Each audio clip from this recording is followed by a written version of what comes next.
Hello everyone, मेरा नाम है डॉक्टर के एच चौगले और हमारे चैनल डॉक्टर कंसल्ट में फिर से एक नए वीडियो पे आप सभी का बहुत बहुत स्वागत है। आज हम बात करेंगे कि ARDS यानी कि एक्यूट रेस्पिरेटरी डिस्ट्रेस सिंड्रोम से बचने के लिए क्या क्या करना चाहिए इसके बारे में। तो ये चीज़ें सिर्फ ARDS के लिए ही नहीं, इसी के साथ साथ COPD, अस्थमा, इस तरह के जो भी पेशेंट्स हैं उनके लिए काफ़ी यूज़फुल होने वाली हैं। तो इस वीडियो को आखिर तक देखें। तो अभी हम बात करते हैं कि ARDS या फिर अस्थमा, इस तरह के पेशेंट को किन बातों का ध्यान रखना चाहिए, या फिर जिन लोगों को इस तरह का कोई पहले प्रॉब्लम हो चुका है, आगे जा कर के फिर से आपको इस तरह का प्रॉब्लम ना हो, इसके लिए आपको क्या करना चाहिए, इसके बारे में अभी हम इस वीडियो में शॉर्ट में डिस्कस करेंगे। तो सबसे पहली बात तो ARDS को या फिर रेस्पिरेटरी प्रॉब्लम्स को दूर रखने के लिए सबसे पहली बात तो आपको सिगरेट स्मोकिंग को पूरी तरह से छोड़ना पड़ेगा। सिगरेट स्मोकिंग बिल्कुल भी नहीं करनी है।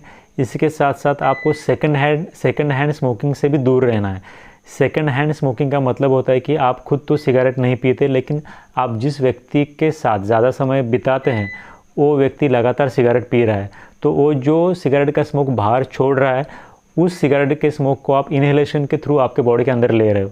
तो इस बात को सेकेंडरी स्मोकिंग या फिर सेकंड हैंड स्मोक ऐसे भी कहते हैं। तो इस तरह के सेकंड हैंड स्मोक को अवॉइड करना चाहिए। इसके साथ साथ सिगरेट को पूरी तरह से छोड़ना चाहिए।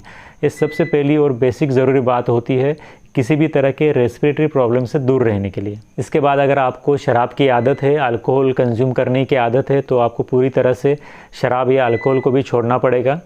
इसके बाद तीसरी बात का आपको ध्यान रखना है कि आपको एनुअली फ्लू का वैक्सीन याद से लेना है, किसी भी समय चूकना नहीं है। क्योंकि अगर आपको लंग्स का कोई बीमारी है और उसके अंदर अगर आपको फ्लू का इन्फेक्शन हो जाता है तो वो काफ़ी ज़्यादा कॉम्प्लिकेशन पैदा कर सकता है। तो इसके लिए हर साल याद से फ्लू का वैक्सीन लेना बहुत ज़्यादा ज़रूरी होता है। इसी के साथ साथ हर 5 साल में एक बार आपको न्यूमोनिया का वैक्सीन भी लेना पड़ेगा। जैसे कि मैंने कहा कि आपको हर साल फ्लू का वैक्सीन लेना है, इसी तरह आपको हर 5 साल में एक बार, कम से कम हर 5 साल में एक बार आपको न्यूमोनिया का वैक्सीन भी लेना होगा।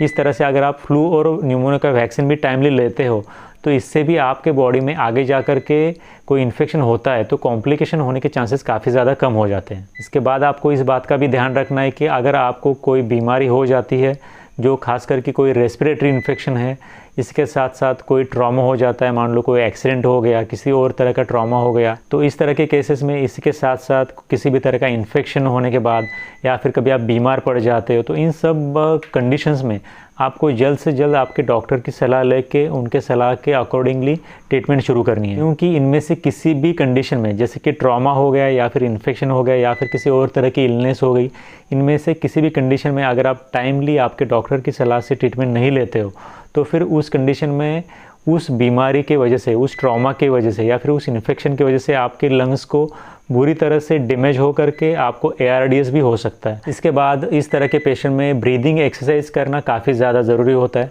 अगर आप रेगुलरली ब्रीदिंग एक्सरसाइज करते हो तो इसके वजह से भी ARDS को प्रिवेंट करने में काफ़ी ज़्यादा मदद होती है। ब्रीदिंग एक्सरसाइज करने के लिए बहुत सारे इंस्ट्रूमेंट्स भी मार्केट में अवेलेबल है। इसके अंदर आप स्पायरोमीटर है, जिसके बारे में अगर आप यूट्यूब पर भी सर्च करोगे आपको बहुत सारे वीडियोस मिल जाएंगे कि स्पायरोमीटर कैसे यूज़ किया जाता है।